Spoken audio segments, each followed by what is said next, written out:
ಬಳಪ ಹಿಡಿದ ಭಗವಂತ ಇರುತ್ತಾನೆ ನಮ ಸುತ್ತ ಅವತಾರ ನಾನಾ ರೂಪವೋ ನಮ್ಮೆಲ್ಲ ಹಣೆ ಬರಹ ತಿದ್ದಿ ಬರೆಯಲು ಕತ್ತಲೆಯಿಂದ ಬಹಂತ ನಮ್ಮ ಕೈಯ ಹಿಡಿಯುತ್ತ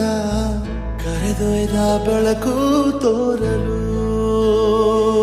ಭಯವಾಗಿ ಗದರೋದು ನಮ್ಮ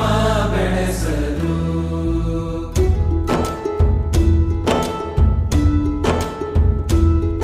ಭಾಷೆ